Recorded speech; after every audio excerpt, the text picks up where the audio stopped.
Aujourd'hui, Dominique nous accueille chez lui pour nous faire découvrir les secrets de la forge.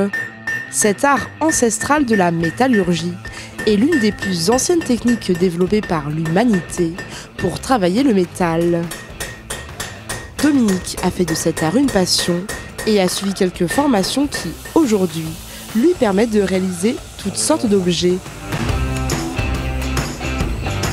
Avant d'utiliser la forge, il faut choisir l'acier qui convient. Donc le mieux c'est de les acheter, comme ça je sais quel type d'acier c'est, comment c'est fait, qu'est-ce qu'il y a dedans et comment je vais le traiter ensuite et pour quelle utilisation.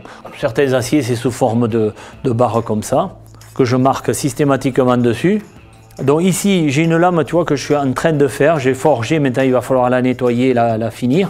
Pour faire chauffer la forge, on utilise du charbon de bois, une solution efficace qui évite les odeurs et la fumée. La forge c'est pas compliqué.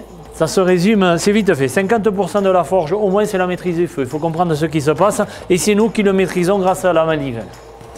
Qu'on tourne, qu'on arrête de tourner, on vit sur l'inertie du feu, un feu plus gros, un feu plus petit. Tout ça, c'est le plus important. Le reste se résume en deux phrases.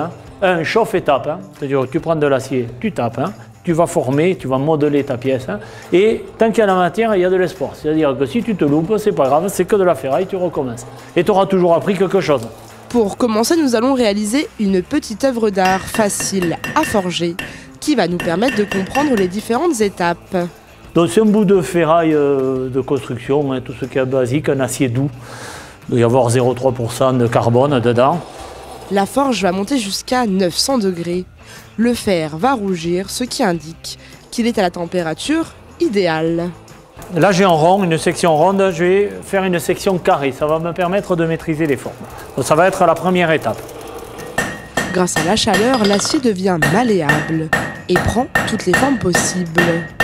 Et maintenant là on voit qu'il y a un biais, je vais renforcer ce biais et je vais en faire deux, je vais faire une sorte de pyramide désaxée.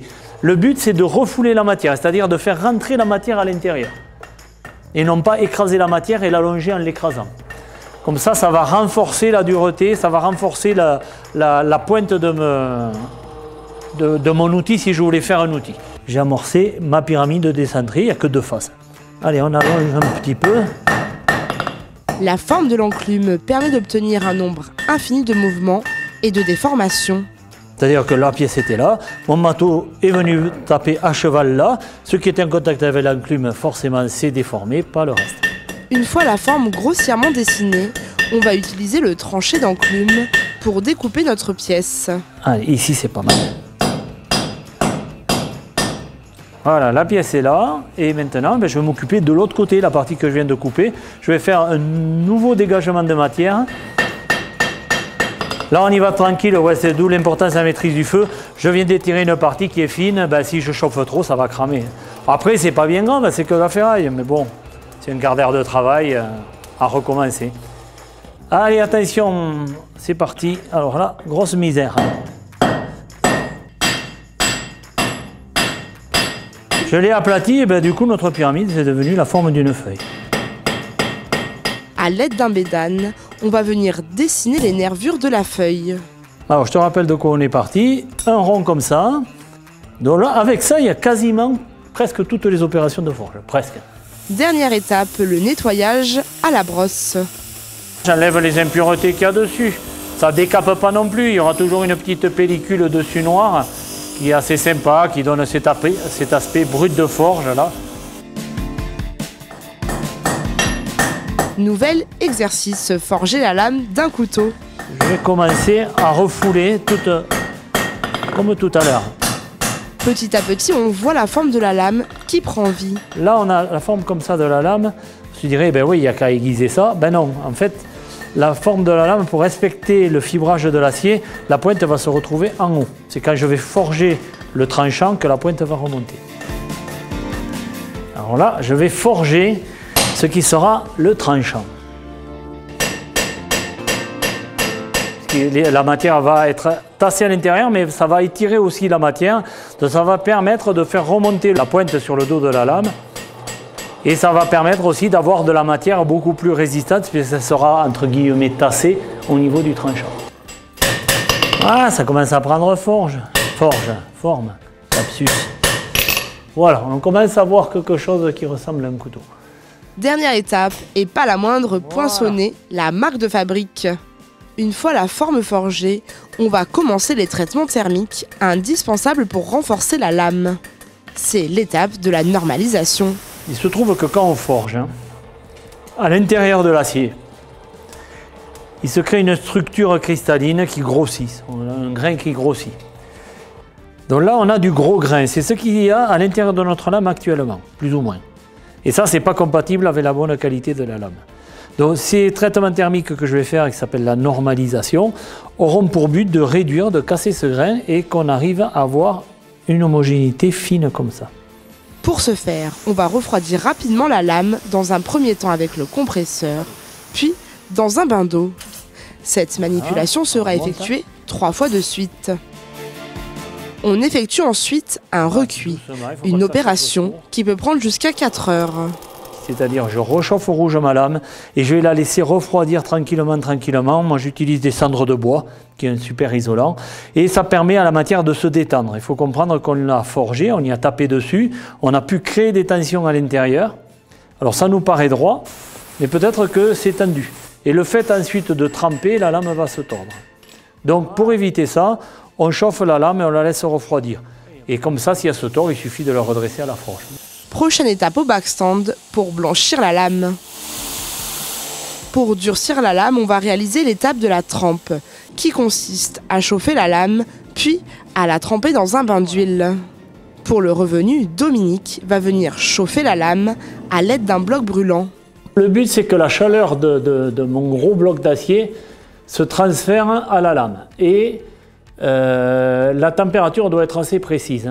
Donc, si je mettais directement sur le tranchant, ça chaufferait trop d'un seul coup. Et là, petit à petit, il faut que la chaleur monte. Au bout de quelques minutes, elle va changer de couleur et devenir brune. Donc là, je suis monté à une température jaune foncé comme ça, environ 240 degrés. Et ce qui m'a permis d'assouplir un petit peu, tout en perdant un peu de dureté. Mais est-ce que j'en ai besoin de cette dureté? Pas forcément. La finition va créer le fil et rendre la lame tranchante. On cherche alors à obtenir l'angle parfait de 45 degrés. Plus de 45 degrés, ça ne tranche pas. Et moins, ça tranche, mais plus c'est aigu, plus c'est fragile. Voilà, et je ne sais pas si tu le vois, mais il y a une espèce de truc brillant, tu le vois, ça c'est le morphile. Voilà, ça on peut dire que là, le saucisson n'a qu'à bien se tenir. La lame est désormais terminée, mais le couteau prend vie lorsque le manche est rajouté. Cette manœuvre se fait en plusieurs étapes. Premier, on va faire une garde. C'est-à-dire qu'on va mettre une pièce ici, plus ou moins épaisse, qui va faire la liaison entre la lame et le manche. Donc dans tout ça, tu vois, par exemple, on peut choisir du mammouth. Ça, c'est de l'ivoire de mammouth, qui est très très belle. Alors, il faut imaginer que ça a à peu près 12 000 ans, un minimum ça. Ça vient généralement du nord du monde, c'est-à-dire Sibérie, Alaska, toutes ces parties-là.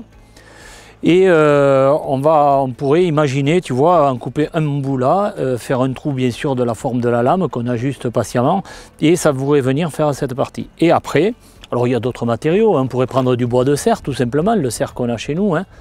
Ça c'est brut, mais il faut le travailler bien entendu.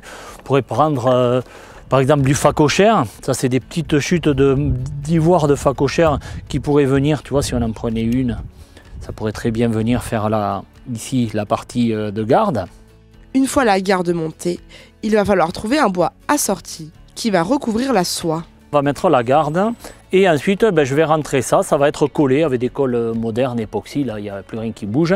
Et suivant le montage du couteau, tu vois, ça peut dépasser de l'autre côté et cette partie va être rivetée de l'autre côté qui va finaliser le maintien du couteau, du manche sur la lame. Pour réaliser ces manches, Dominique utilise des bois stabilisés. Stabiliser, c'est simple, il va falloir d'abord découper des quillons avec les beaux dessins, il y a beaucoup de déchets. Et ensuite le sécher parfaitement, le bois, ça se fait au four, il faut qu'il y ait 0,0% d'humidité.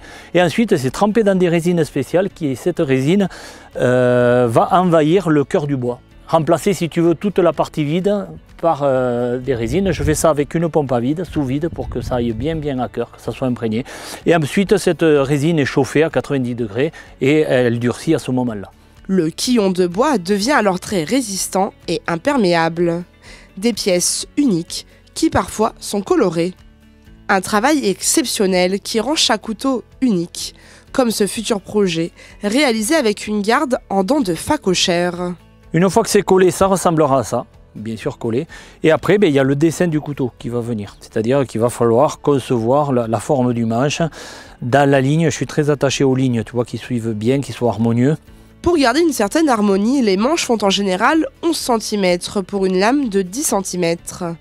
Une fois le couteau terminé, Dominique va créer l'étui qui va envelopper parfaitement le couteau. Il faut savoir qu'un couteau, ça pique et ça coupe. Hein. Donc forcément, si on le met dans l'étui en cuir et qu'on ne le met pas bien droit, vite fait, on a vite fait de passer à travers. Alors pour éviter ça, je fabrique un étui en bois, comme ça, qui doit venir le plus proche possible de la lame et pas dépasser, avec les bonnes inclinaisons ici, là, dans ce sens-là aussi, que ça ne fasse pas de surépaisseur. Et par-dessus, je vais constituer après un étui en cuir. Alors celui-là, il aura une particularité, comme je te dis, on est un peu dans le haut de gamme, c'est que la boucle qui va aller à la ceinture, elle est assortie au couteau, c'est-à-dire on a de la corne de buffle, du bois stabilisé et 2 filets blancs qui rappellent l'ivoire de mammouth ici. Donc la couture sur le côté, qui n'est pas au-dessous comme ça, donc le couteau est beaucoup plus fin. Et surtout la lèvre de la couture qui n'est pas visible. Tout ça c'est fait à la main. Voilà, ça nous donne un étui parfaitement ajusté. Et on voit que c'est, tu vois, c'est dur. L'étui, le cuir est devenu dur. Et juste par le travail du cuir, il n'y a pas de produit mis dessus. L'occasion pour Dominique de nous présenter un couteau particulier, le Yakout, originaire de Sibérie. C'est des couteaux qui ont une particularité, c'est extrêmement simple, tout droit. Le manche, tu vois, il n'est pas compliqué, il est tout droit, c'est vraiment un outil. Et la particularité, c'est la lame qui est complètement asymétrique. D'un côté, on dirait qu'elle est classique, de l'autre côté, elle a un creux, comme une gouttière. Alors pourquoi ils forgent comme ça là-bas? À l'origine, leur couteau était fait dans des os. Et on faisait une lame comme ça. Ils devaient usiner ça. Et ça allait très bien, le fait qu'il y ait le creux du canal médulaire, là, ça allait très bien pour couper toute la viande qu'ils utilisaient, les poissons, parce que c'était relativement congelé. Vu qu'il fait très froid, ils se servent de ce froid pour conserver les aliments. Et ça allait bien pour couper ça, il y avait moins d'adhérence, ça coupait mieux. Donc quand ils ont eu la forge, ils ont continué à forger exactement la même forme. Donc ça nous donne des lames comme ça, asymétriques. Ici c'est droitier, un couteau de droitier. On continue dans l'originalité avec cet étui, inspiré du peuple Sani au nord de la Scandinavie. C'est un couteau là, quand on le voit comme ça, on se demande, mais tiens, qu'est-ce que c'est? Ben, le couteau il est là, tout simplement, c'est juste l'étui qui est original et qui ont le bas de l'étui comme ça qui est généralement en bois de renne. Nous ici on a des serres, ben, il est en bois de serre le mien, et une incrustation en ivoire de mammouth ici pour rappeler le manche. Et il y a juste un manchon en cuir qui fait la liaison entre les deux. Pour terminer cette démonstration, Dominique nous forge une petite surprise. Pour résumer cette forge, si tu veux, c'est génial parce qu'avec peu de matos, on arrive à faire des trucs très techniques. Et on arrive à faire toutes les opérations. Et on recycle à l'infini la ferraille. Il faut savoir qu'il y avait des forgerons cloutiers qui étaient les derniers recycleurs. Généralement, l'ultime recyclage, c'était faire des clous. Donc les gens travaillaient beaucoup, gagnaient peu, et ça donnait une expression française très connue qui s'appelle « travailler pour des clous ». On va vérifier si j'ai travaillé pour des clous ou pas. Donc regarde, c'est simple, hein. C'est comme ça, et c'est comme ça, à la vôtre.